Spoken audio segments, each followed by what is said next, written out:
Hello all and welcome back to the channel. My name is Chase and thank you for joining me today on Boss Ross Videos. Outposts in Starfield can be extremely beneficial, whether you decide to use it for an XP farm, a credit farm, or just to build the most beautiful house in the universe. Whatever the case may be, I assure you that you will find everything that you will need in this video, just in terms of the basics, to get the ball rolling. These are all the lessons learned that I experienced during three outpost buildings on 3 separate planets, as well as figuring out how to link them together. But with that being said, if you're completely new, please watch through the whole video. Otherwise, do feel free to jump around. I have the timestamps below in the description block as well as on the screen right here. With that being said, let's get into Chapter 2, Cargo Ships. Chapter 2, the Cargo Ship. This step is completely optional, however it will make your life a lot easier later on. This can be as simple as just upgrading the front tier to upgrade the engines and then add like 1 cargo bay, so that way you can hold like twice the carry weight, so that way you can carry resources a lot easier. Or you can take it as far as I've done here, which is this was just a commandeered Varoom ship that I completely stripped bare and then just put a bunch of cargo space on it, as much as I humanly could. You can see that it cost me a lot, 30,000 on top of the 13,000 registration fee. So this cost me quite a bit. However, for almost 6,000 cargo space, this is very essential. You're not going to really need this much to begin with by all means, but I just went kind of extra on this. But this step's completely optional. Just being able to carry stuff back and forth is a huge plus. But with that being said, let's get into the bread and butter of this video, Chapter 3. Chapter 3, picking up basic materials. I'm going to highly recommend you do this step because this will drastically save a lot of time going to and from your outpost because you forgot a certain material. I'm going to also recommend that you go to the Cheyenne solar system, and within the Cheyenne solar system, go to Aquila City. I say that because Aquila City has 2 different stores that you can buy everything that you could humanly need. So when you first pull into Aquila City, walk to your left, you're going to have a general store named Shepherd, which is what you see here. That's where you're going to buy all the stuff at the bottom of the screen. That's like prefabricated. And then if you walk up to the rock and turn left, you'll have Midtown Minerals. That's where you're going to find all the stuff at the top of the screen here, all the raw ore. So why do I say that you need a starter kit, or why do you need to pick up the basic stuff here? Because you might go to a planet that has some of this stuff, but not all of it. And if that's the case, then your options are fly to a different planet that has, for example, cobalt or aluminum. Or you have to fly all the way back here. And so just to reduce the amount of times that you fly back and forth, I would say just pick up some of this stuff here. You don't have to get a whole lot, but just pick up enough to get the ball rolling, so that way you're not flying back and forth. And that's where the cargo ship comes in handy. So like I said, you're going to pick up a lot of your raw ore at this store, and then your fabricated stuff over at the general store. And for example, you might want to like buy a lot of sealant, because if you buy sealant here, you won't have to make it at the industrial workbench. Save yourself time and resources. And sealant is used for actual like base building, so like building like outpost. Adaptive frames are used for storage. And zero wire is used to build landing pads, and etc. etc. And a helpful tip here, last one before we move on to the next chapter, is if, for example, you buy all the adaptive frames from the vendor, but you want to buy more just to be safe, what you can do is actually go sit and wait 48 UT time hours, which is what the vendors go off of. So once again, the vendors go off of UT time hours. So go sit in some chair and wait 48 hours. So hopefully, like I'm making the recommendation to go to this planet because the stores are very convenient. However, the local time to UT time is about 1 to 1. So I do actually have to wait about 48 hours local time. However, if you go to a planet where it has a higher ratio, like it's like 1 local hour to 6 UT time hours, then it actually speeds the process up. But I digress. So get as much resources as you can, as much as you can afford, and as much as your ship can hold. And once you feel comfortable, worst case scenario, you're going to have to go back and forth, but once you feel comfortable, execute the next step here. Chapter 4, picking a planet. So you have your starter kit ready to go, and now it's ready to actually go and find a planet. In case you don't already have one in mind, I'm going to be making a recommendation But please, I implore you to go find your own planet, find your own solar system, have some fun exploring. But just in case you don't, I'm going to make the recommendation. Based where I am right now, I'm going to be going one solar system to the left here, to the Naran solar system, if I'm pronouncing that correctly. So why do I say this solar system? I'm saying it because there's a moon within the solar system that has a lot of great resources, as well as it has a good local to UT time ratio. That moon in question is Androphan. So no matter if you pick this one or you want to go find your own, click on any planet you want to. For me, I'm picking this one. On the left side of the screen, it will tell you what resources are available on that planet. So helium-3, aluminum, iron, and beryllium. So this will tell you what's on that planet. You can view this from anywhere in the solar system. So you kind of just like glance around and like find planets you want. However, you have to be locally at the planet to see this, which is the actual map of the resources on that said planet. And you can see that they're based off biomes. And so like the mountain biome is that red one that you see. On the left hand side, I see that red is iron. So I know that red is an iron. So if that's the case, then if I go and land on that planet anywhere I want, the mountains is where the iron is going to be. The craters is where the aluminum will be. And like outside of the craters is where I see the helium deposits. So with all this in mind, you're going to want to keep landing, because anywhere you click on the planet, you can land. As long as there's not like, as long as they're suitable, like it's not a gas planet or you're not landing in water. Other than that, you can land about anywhere you want. What you want to do is you want to keep landing in different spots until you find one that has multiple resources all in one spot. And you'll see more what I'm talking about in Chapter 5 when we actually start finding like a outpost location. But for the most part, you can see here like where the biomes are like kind of like interconnecting or like almost touching. And it doesn't really matter if you can't find one, because you can set up multiple outposts. And at the end, Chapter 7, I'll be saying how to link your outpost in case you do have to do that. But we're going to try to get one that has all of them in one.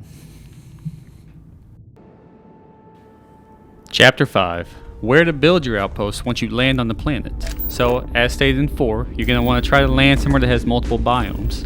And once you do land, you want to pull out your scanner, look around. This is one way to do it. I can see that there's big deposits of aluminum here. They're highlighted green on the ground here. This is one way to find it. However, this is not the most effective. You can see that I can hit my R button because I'm on PC. Console, it's a different button. I can hit R, which will put me in outpost mode. And what that's going to be doing is that's going to pull up my outpost beacon. And this is the most effective way to do it, because when I have the beacon out, once I place that beacon, I don't know how many like meters or feet it is, but you'll have a certain radius in which you can craft your outpost in. And what this is telling me in my top left corner, as you can see, is what resources or what like raw ores and stuff are within my outpost capability.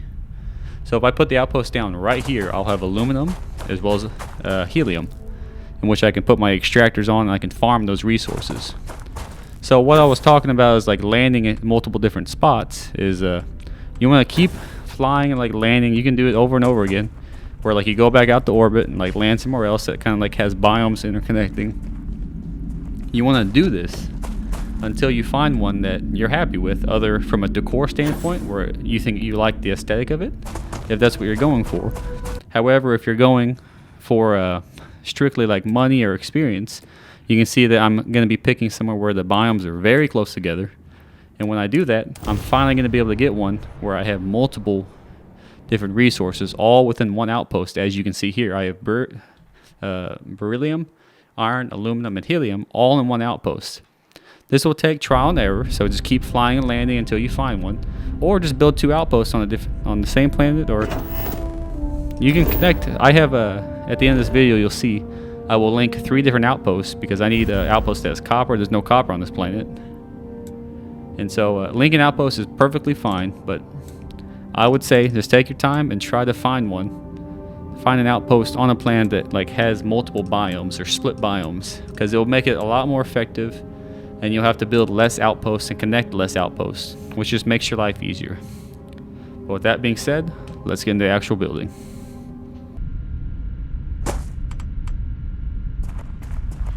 Chapter 6, Building an Outpost. So you finally find a spot that you like, that we talked about from Chapter 5. Once you find it, put down your outpost beacon, and now you can actually start constructing extractors or just base designing. You can see here that I'm going to start with a helium extractor. Now it will only give you the extractors that are present like for your world, like that are applicable to your world. So you can see I have aluminum ones, I have helium ones, because those are within the parameter of my outpost beacon. So it's going to give me the option to build those. It's not going to give you the option to build copper extractors if you don't have copper within your confines. But let's start with helium here. So you can see on the right, I'm going to hover over helium, and on the left it tells you what you need to build it, the raw resources. It's also going to say that it requires power. To get power, you need to go over to the power menu on your top right. For me, I'm going to be building solar arrays because my plant doesn't have atmosphere, so it's not even going to give me the option to build like wind turbines. So I'm going to be building with solar power. Each one will give me 6 power, and you can see why I told you to pick up copper, because a lot of this stuff is going to require copper. My plant doesn't have copper, and so how do I get it? I have to fly all the way back and pick some raw resources up. But since I already picked up the copper, now I can run everything. As you can see, it is powered, the helium extractor. However, there's no storage for it currently. So that's going to be what I'm going into next. Because helium is a gas, I will have to go into the storage menu, then go down to storage for gas. If I was doing aluminum or iron, I could use the solid storage, but this will be gas storage. So once again, tungsten, adaptive frames. So this is all stuff that I told you to pick up, so that way you're not running back and forth between Aquila City and your outpost. But since I have the resources, I'm going to be building 5 gas storages for my helium deposit. So how it works is right now I have the storage built, but it's not connected. As in, the helium extractor is still filling up its internal storage. So the question is, how do you connect them? For me, you can see in the bottom, I have I'll hover over it in just a moment. There you go. Create output link. For me, it's a mouse button. For console, it's a different button. Just see what it is. But you're going to hover from the extractor to the first storage container, creating an output link from the extractor to storage. So now you have one line of an outpost link, and you're going to follow suit with the rest of them. You will see that when I do mine, I'm going to switch to first person because I find it easier. You're going to be switching between first person and bird's eye, depending on like what you're doing. I like doing this type of stuff in bird's eye. However, actually connecting the output like link sometimes is easier in first person. But nonetheless, the concept will remain the same. So connect it from that first storage to the second one, and based off what that message just said here, it's going to fill up the furthest point first. So you see I switched to first person, I'm going to run over. I already have 2 connected. I'm going to finish connecting the rest of them in line. So that way it's going to be filling up from that one to the third one, from the third one to the fourth to fifth. Then once they're all connected, once the helium starts being extracted, it's going to fill up the furthest point first. Then once that's full, fill up the fourth one.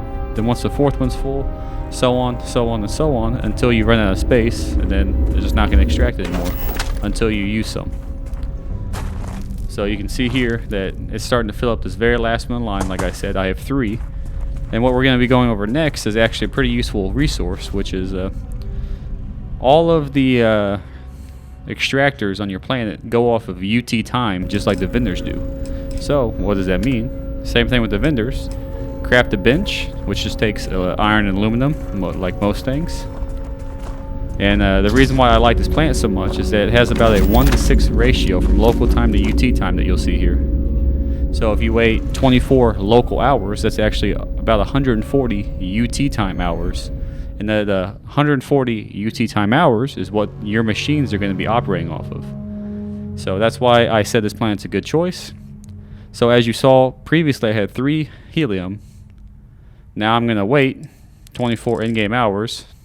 And I think I actually cut it off halfway through, but I'll skip this portion not to bore you. But as you see, 24 local hours is equivalent to 140 UT time.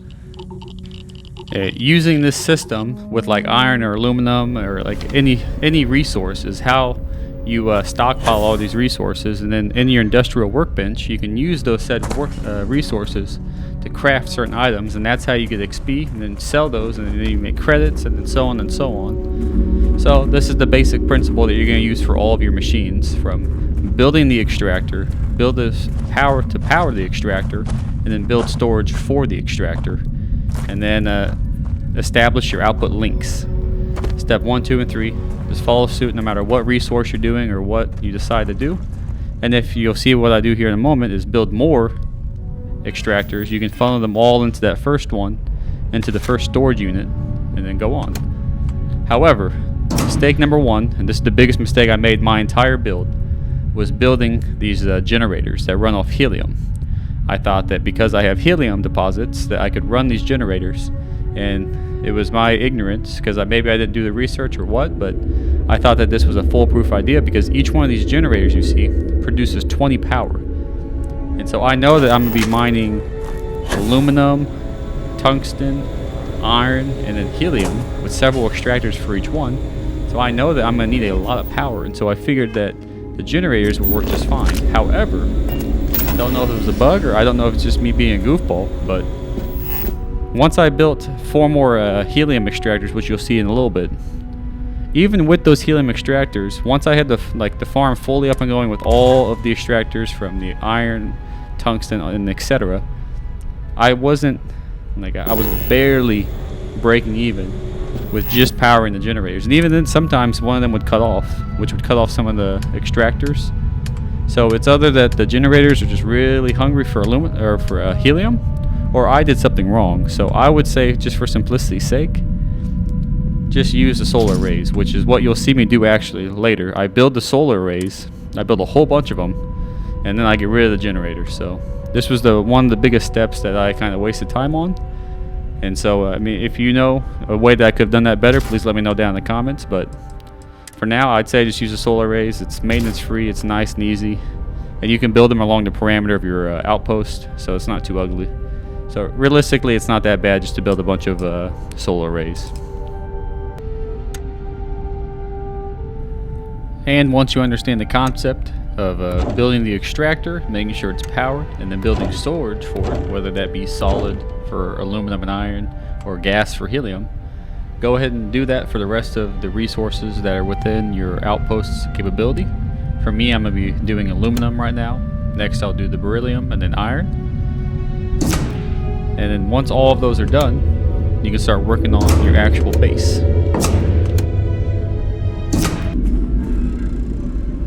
And for base building, you just want to make sure you have a lot of sealant, because a lot of the constructs will use that. This one takes lead and aluminum for the airlock, because I'm on a world with no atmosphere.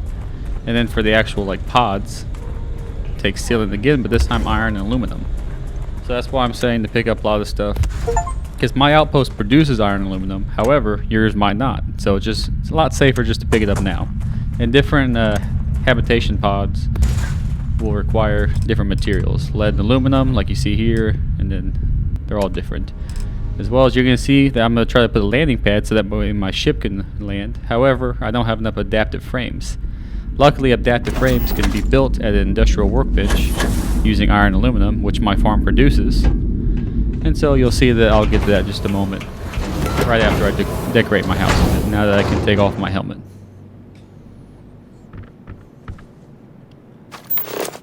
And this is where you can really have fun with the place. But once again, a lot of things will use adaptive frames, but in this case, you can put down crew stations, so that way you can have actual crew members assigned to here.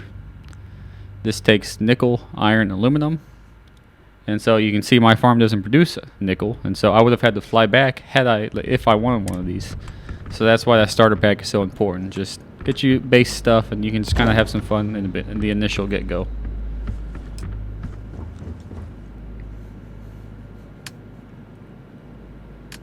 Very powerful resource, as well as being able to build all your crafting workbenches. The industrial one exclusively is important. Iron and aluminum.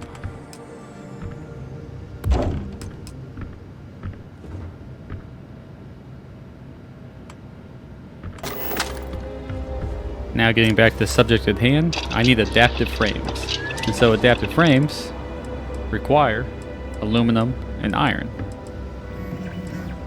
And this is where the XP portion comes in. You can see that you can craft more advanced things, and they can sell for more, so that you can assume that they give you more XP per thing that you craft.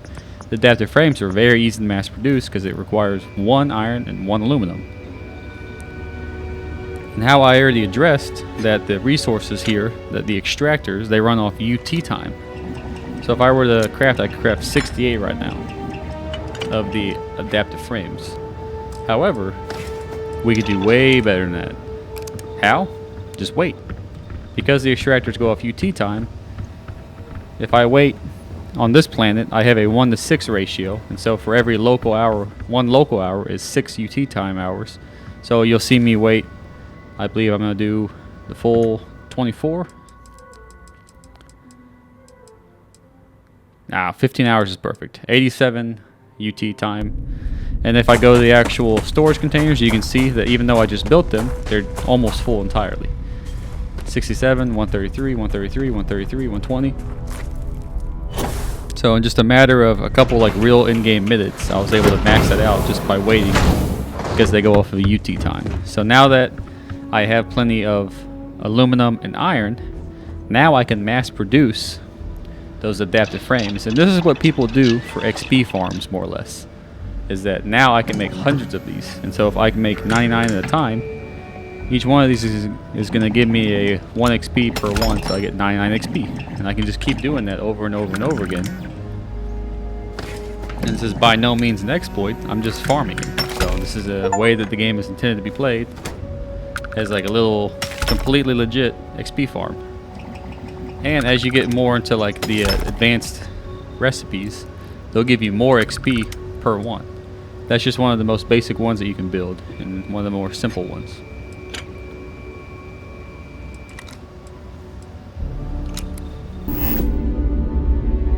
And lastly, Chapter 7, Linking Outposts. To link outposts, you want to go to your Miscellaneous tab, and then either A, do the cargo link, or B, do the cargo link inter-system.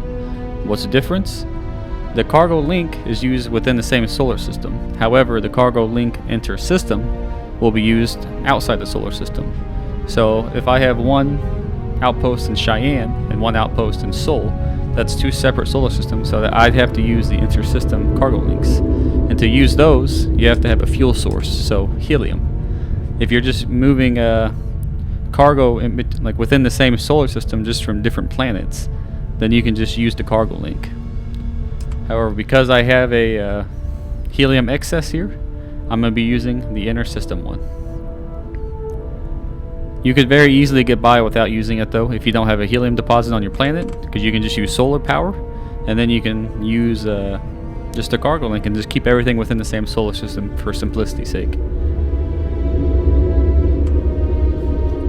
But once you craft it, you're going to want to go up to it, and you'll see here that I'm going to be connecting my helium storage directly to the helium requirement box, which is the back left one on your cargo box. You have 3 boxes if you chose the inter-system one. I have one back here, which is my fuel source input for the cargo link. So now it's fueled, so it's good to go in that sense. However, I don't have any of these the red or green boxes in use. The green box is used to, whenever the ship lands here, it will drop stuff off in the green box and then pick stuff up from the red box. So if I want anything that could be outgoing from this outpost, I'd put it in the red box. I don't want to, because I want everything to funnel into this outpost. And so I'm only going to have things coming from the green box here. And you'll see later that I'm actually going to connect it to storage, so that way it can hold more. However, because I have an inter-system one, I'm going to go to a completely different planet. I'm in Alpha Centauri. I'm going to Voss, because I want tungsten and other resources. So following the same principles, No chapters organics here. 3, 4, 5, and 6, Valuable minerals, perhaps. I'm going to build a quick outpost here, so that way I can mine its resources that I don't have on my planet. You can see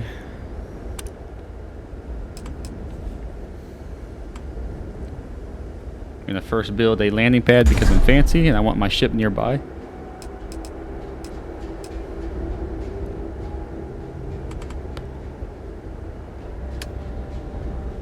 But I'm going to be extracting lead and tungsten from here, and then sending it back to my other outpost. So following the same steps, build the extractors, make sure they're powered, build storage for the extractors, and then link them all together, and then link the storage to the red box on your cargo link, which means that when the ship lands there, it will pull whatever's from the cargo, it will pull whatever's in the red box, and then take it to the green box on your other link. And you have to link them all together, so it'll make sense once I show you.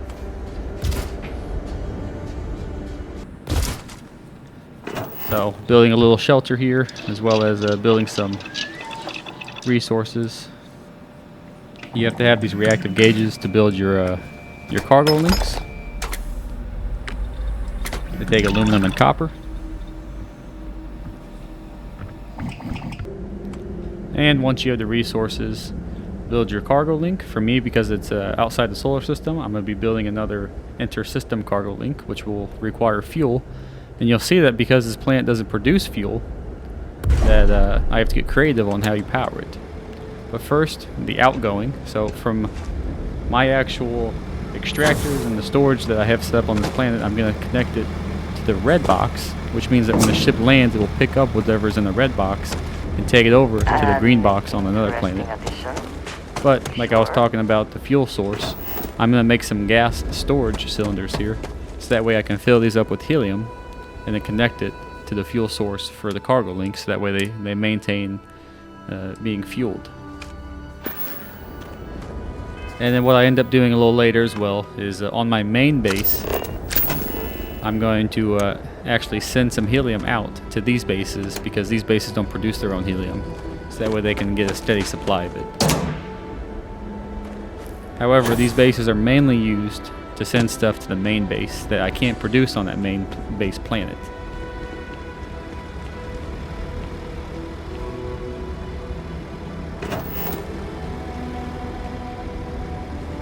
And just to show you the proof of concept, right now there's a 50 tungsten in here. I'm going to be doing the weighting method here based off the UT time, so that way I can send more over. And after waiting some time, I come over. It had 50, now it has 430. So a lot more. Now I just need to connect the actual links with this little pad here. And it will tell you, so, available outpost, Androffen, which is my main outpost on the planet. They're both inner system. You can see from Androffen, I have helium-3 that's going to be coming here. Outgoing from Androffen, that's going to be coming here. And what's going to be leaving my Voss outpost is tungsten. And so, if you're happy with everything, right now I only have one outpost, and that's why only one thing shows up. For simplicity's sake, I'd say just do one for one, so that way you don't have things interconnected. And now they're linked. So now that I link it, the ship will be coming to land. It'll land, it'll pick up what's in the red box, and drop anything off that it has in the green box. And then about 3 minutes it'll leave. And it goes on about a 3-minute ratio. And from what I've seen from my experiments, the ships themselves, the cargo ships, do not go off of UT time. So you cannot speed up the process of landing. However, your extractors do go off of UT time, so you have to be patient with the ship. About 3 minutes later, the ship leaves. Just to confirm our doubts here, make sure we're all good. I'm going to make sure it took the tungsten out of the red box, which it should have. It used to have 400, now there's only 5. So now that tungsten is going over to my main base.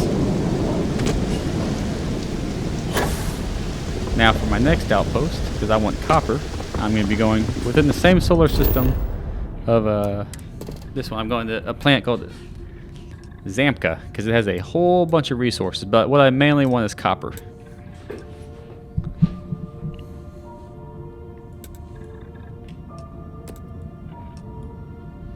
However, once again, I get lucky because it's not so much lucky, I spent a lot of time to make sure I get one that has multiple biomes that you see here. I found one that has cobalt, nickel, water, as well as copper.